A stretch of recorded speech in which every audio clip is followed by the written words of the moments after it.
Okay, welcome back to my YouTube channel. ഞാനിപ്പോൾ പറയാൻ വേണ്ടി പോണത് ഇന്ന് രജനീകാന്ത് നായകനാകുന്ന ലോകേഷ് കനകരാജ് പടം കൂലി സിനിമയുടെ ഒരു ഓഡിയോ ലോഞ്ച് ഫംഗ്ഷൻ ഇപ്പോൾ നടന്നുകൊണ്ടിരിക്കുകയാണ്. അതിൻ്റെ ഭാഗമായിട്ട് അതിൻ്റെ ഒരു ട്രെയിലർ സാധനം ഇപ്പോൾ ഇറക്കി വിട്ടായിരുന്നു.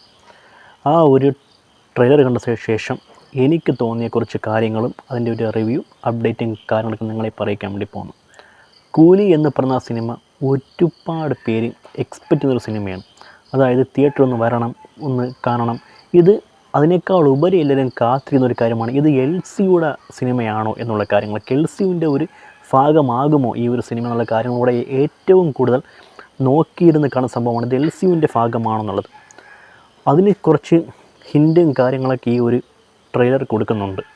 എനിക്ക് ഈ ട്രെയിലർ കണ്ട സമയത്ത് ആദ്യമേ തന്നെ എനിക്ക് എൽ സിയുമായിട്ട് കണക്റ്റാണ് എന്ന് തോന്നിക്കുന്ന ഫസ്റ്റ് പോയിന്റ് ഞാൻ പറഞ്ഞുതരാം. അതായത് ഈ സിനിമയിലൊരു കണ്ടെയ്നർ കാണിക്കുന്നുണ്ട്. ഇതിനകത്ത് ഈ കണ്ടെയ്നർ ഞാൻ കൈദി, വിക്രം, ലിയോ ഈ ഒരു സിനിമയിലും ഈ ഒരു സെയിം കണ്ടെയ്നർ ഞാൻ കണ്ടിട്ടുണ്ട്. അപ്പോൾ അതുകൊണ്ട് ഇത് എൽ സിയുടെ ഒരു ഭാഗമായിട്ട് മാറാം എന്നുള്ള കാര്യങ്ങളും കൂടെ സൂചിപ്പിക്കുകയാണ്. പിന്നെ അത് മാത്രമല്ല, ഈ ട്രെയിനിൻ്റെ ഒരു 53 or 55 സെക്കൻഡ് എത്താൻ നേരത്ത് നമ്മുടെ ദില്ലിയുടെ ഒരു ചിരി അതിനകത്ത് കാണാൻ വേണ്ടി പറ്റി. അതിൽ നിന്നും കൂടെ കുറച്ച് മുന്നോട്ട് വരാൻ നേരത്ത് നമ്മുടെ വിക്രം, ഏജൻറ്റ് വിക്രമിനെ സൂചിപ്പിക്കുന്ന പോലത്തെ ഒരു കണ്ണ്, ആ ഒരു കണ്ണിൻ്റെ ഷോട്ടും കാണാൻ വേണ്ടി പറ്റി. ഇതിനി തലൈവർ രജനീകാന്താണോ എന്നുള്ള കാര്യങ്ങളൊന്നും അറിയത്തില്ല. എന്നിരുന്നാലും നമുക്ക് ആ ഒരു ഏജൻറ്റ് വിക്രമിനാണെന്ന് നമുക്ക് സൂചിപ്പിക്കാം. അങ്ങനെയാണ് കാണിച്ചിരിക്കുന്നത്. പിന്നെ ഇതിൽ മറ്റ് പ്രധാന വേഷങ്ങളായിട്ട് ശ്രുതി ഹാസൻ, സൗബിൻ, ഉപേന്ദ്ര, നാഗാർജുന, അങ്ങനെ ഒട്ടുമിക്ക താരങ്ങൾ വേറെയും അഭിനയിക്കുന്നുണ്ട്. പിന്നെ ഒരു മികച്ച ക്യാമിയോ എന്ന രീതിക്ക് നമ്മുടെ അമീർ ഖാനും വരുന്നുണ്ട്. അമീർ ഖാനെ പറ്റി കുറച്ച് കാര്യങ്ങൾ പറഞ്ഞു കഴിഞ്ഞാൽ എനിക്ക് ഒരു കാര്യമുണ്ട്. അമീർ ഖാനെ ഈ ഒരു രീതിക്ക് ഈ ട്രെയിലറിൻ്റെ തുടക്കത്തിൽ കൊണ്ട് കാണിക്കേണ്ട കാര്യമൊന്നുമില്ല. ട്രെയിലറിൻ്റെ ഒരു ഒടുക്കമോ അല്ലെങ്കിൽ ഒരൊറ്റ സിംഗിൾ ഷോട്ട് കാണിച്ചു ഒതുക്കേണ്ട ഒരു കഥാപാത്രമായിപ്പോയി എന്നെനിക്ക് തോന്നി. കാരണം അത്രയ്ക്കൊരു എല്ലാവരും എക്സ്പെക്റ്റ് ചെയ്യുന്നതാണ് ലോകേഷ് പടത്തിൽ ഒരു അമീർ ഖാൻ്റെ ഇൻട്രോ കാര്യങ്ങളൊക്കെ. ഞാൻ ഇങ്ങനെ അമീർ ഖാൻ ഉണ്ട് തന്നെ സമയത്താണെങ്കിൽ എനിക്ക് തോന്നിയൊരു കാര്യം, റോളക്സിൻ്റെ പോലത്തെ ഒരു ഇൻട്രോ സീനും കാര്യങ്ങളൊക്കെ ആയിരിക്കും ക്ലൈമാക്സ് എൻട്രി എന്നൊക്കെയാണ് കഥ. പക്ഷേ ഇത് ട്രെയിലറിൻ്റെ ആദ്യമേ കൊണ്ട് അമീർ ഖാനെ കാണിച്ചു. ഇത് ക്ലൈമാക്സ് ട്രെയിലറിൻ്റെ ഒരു അവസാനം കൊണ്ട് ഒരു സ്മോൾ ഹിൻറ്റ് പോലെ കൊടുത്താൽ മതിയായിരുന്നു എനിക്ക് തോന്നിപ്പോയി. പിന്നെ സൗബിൻ സാറിനെ പറ്റി പറഞ്ഞു കഴിഞ്ഞാൽ സൗബിൻ്റെ ഒരു സംഭവങ്ങൾ കണ്ട സമയത്ത് എനിക്ക് തോന്നിയപ്പോൾ ഇതിന് ഫഹദ് ഫാസിലിന് വെച്ചുന്ന വേഷമാണോ, ഫഹദ് ഫാസിൽ വിക്രം ചെയ്തുകൊണ്ട് ഇനി ഒരു സിനിമ ഇപ്പോൾ ചെയ്യുന്നില്ല എന്നുള്ള കാര്യം വെച്ച് ഇനി അത് സൗബിന് കൊടുത്തിട്ടുള്ള കാര്യങ്ങൾ പറയുന്നത്. എന്നിട്ട് സൗബിൻ നല്ല ചെയ്തെന്ന് പറയാൻ വേണ്ടി പറ്റും. പക്ഷേ സൗബിൻ അങ്ങനെ ചെയ്യുന്ന നേരത്ത് പോലും ഒരു മാസ് വരുന്നില്ല എന്നാണ് എനിക്ക് തോന്നിപ്പോയത്. സൗബിൻ ചെയ്യുന്നുണ്ടെങ്കിൽ ഒരു ഈ എന്ന് വെച്ചാൽ ലോകേഷ് പടത്തിലൊക്കെ ഒരു സംഭവമുണ്ട്, ഒരു പവറുണ്ട്. ആ ഒരു പവർ ഇവിടെ സൗബിന് കിട്ടുന്നില്ല എന്ന് എനിക്ക് തോന്നിപ്പോയി. അത് ഫഹദ് ഫാസിലൊക്കെ കുറച്ചുകൂടെ ഒരു ഇമ്പ്രൂവ്മെൻറ്റ് ഉണ്ടായിപ്പോയി ആ ഒരു കഥാപാത്രത്തിന്, അതാണ് എനിക്ക് തോന്നിയത്. പിന്നെ നാഗാർജുനയുടെ ഒരു ഷോട്ട് കണ്ട സമയത്ത് എനിക്ക് കൃത്യം പറഞ്ഞ റോളക്സിൻ്റെ ആ ഒരു ഷോട്ടിൻ്റെ ആ ഒരു സാമ്യം പോലെ എനിക്ക് തോന്നിപ്പോയി. റോളക്സിൻ്റെ ആ ഒരു സംഭവം നമ്മൾ കണ്ടിട്ടില്ല, അതേ കണക്ക് എനിക്ക് തോന്നിപ്പോയി. പിന്നെ ഇനിയാണ് കുറേ കാര്യങ്ങൾ പറയേണ്ടത്. നമ്മുടെ തലൈവർ രജനീകാന്തിനെ പറ്റി പറഞ്ഞു കഴിഞ്ഞാൽ ഈ പ്രായത്തിൽ അദ്ദേഹം എടുക്കുന്ന ആ ഒരു എഫർട്ട് അതിനോട് ആദ്യം നമ്മൾ അപ്രിഷ്യേറ്റ് ചെയ്യേണ്ട. ഈ പ്രായത്തിലും പുള്ളി ചെയ്യുന്ന ഒരു ഡെഡിക്കേഷൻ ലെവൽ, ഡാൻസോ ഫൈറ്റോ തൻ്റെ ഒരു പ്രായവും മറന്ന് അദ്ദേഹം ഇത്ര ഒരു ഡെഡിക്കേറ്റീവായിട്ട് ഈ സംഭവം ചെയ്തിട്ടുണ്ടെങ്കിൽ അത് അതിൻ്റെ ഫുൾ ക്രെഡിറ്റ് കൊടുത്തേ പറ്റൂ. ഇത്രയും പ്രായമായിട്ട് അദ്ദേഹത്തിൻ്റെ ഫൈറ്റ് സീക്വൻസും കാര്യങ്ങളൊക്കെ എത്ര ഒരു കിട്ടുമായിട്ട് അദ്ദേഹം ചെയ്തിട്ടുണ്ടെങ്കിൽ പറയാൻ വേണ്ടി പറ്റും. പിന്നെ അതിനുപരി മറ്റൊരു കാര്യമുണ്ട്, ലോകേഷ് രജനീകാന്ത് കോംബോ അതൊരു അപൂർവ കോംബോയാണ്. നേരത്തെ വിക്രം വന്നായിരുന്നു, ഇപ്പം രജനീകാന്ത് മറ്റും ലോകേഷ് വരാൻ വേണ്ടി പോകുന്നു. അതൊരു വേറെ ലെവൽ കോംബോയും കാരണമൊക്കെയാണ്. പിന്നെ രജനീകാന്തിൻ്റെ ഒരുപാട് ഫൈറ്റ്, ഡാൻസ്, മാസ് ഡയലോഗ്, അങ്ങനെ കുറച്ച് അഭിനയ പ്രാധാന്യം കൂടെ സൂചിപ്പിക്കുന്ന പോലത്തെ രംഗങ്ങൾ കാണാൻ വേണ്ടി പറ്റി. ശ്രുതി ഹാസൻ എന്നതിൽ ഒരു ആക്ട്രസ്സായിട്ട് ചെയ്യുന്ന എനിക്കൊരു കാര്യം പറയാനുണ്ട്.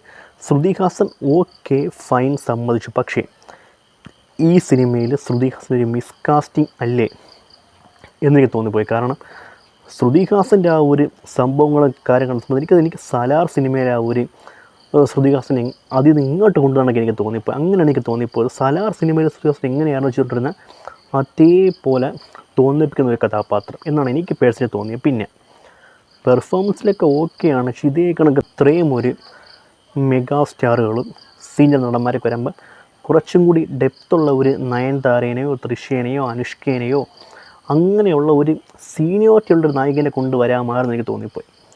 ശ്രുതിഹാസൻ മോശമൊന്നുമില്ല, പക്ഷേ ഇങ്ങനെ ഡെപ്ത് നിൽക്കുമ്പോൾ ആ ഹൈപ്പൊട്ടും കുറയ്ക്കുകയും കാര്യങ്ങളൊന്നും വേണ്ട.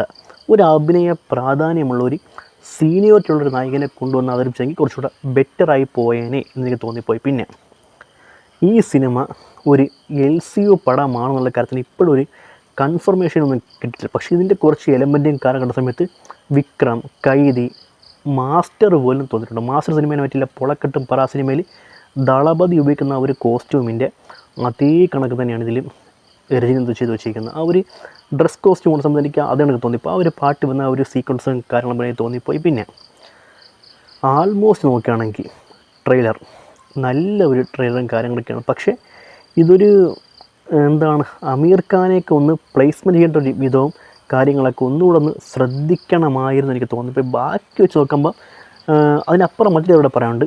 വിക്രം എന്ന് പറഞ്ഞ സിനിമയില്ലേ, അതിൻ്റെ ഒരു ട്രെയിലർ എങ്ങനെയായിരുന്നോ അതുമായിട്ടും ആ സിനിമയായിട്ടൊരു സാമ്യം ഉള്ള പോലെ ഒന്ന് തോന്നിപ്പിക്കുന്നുണ്ട്. പിന്നെ ഞാൻ നേരത്തെ പറഞ്ഞ പോലെ ഏജൻറ്റ് വിക്രം എന്ന് സൂചിപ്പിക്കുന്നൊരു കണ്ണ്, ദില്ലിയുടെ ആ ഒരു ശബ്ദവും കാരണമൊക്കെ, പിന്നെ റോളക്സിൻ്റെ എൻട്രി കാണിക്കുന്നത് നമുക്കറിയാം. റോളക്സിലൂടെയാണ് കാണിക്കുന്നത്. റോളക്സിനെ കാണിക്കുന്നത് ഒരു മുംബൈയിലാണ് കാണിക്കുന്നത്. മുംബൈയിലെ ഒരു ഷിപ്പ് പോലത്തെ സ്ഥലത്തൊക്കെയാണ് കാണിക്കുന്നത്. ഇതിൻ്റെ ഒരു സ്ഥലത്ത് ഒരു ആളെ കാണിക്കുമ്പോൾ അവിടെ ഒരു തെലുങ്ക് പോലൊരു ഭാഷ ഇങ്ങനെ കാണിക്കുന്നത് ഞാൻ ശ്രദ്ധപ്പെട്ടായിരുന്നു.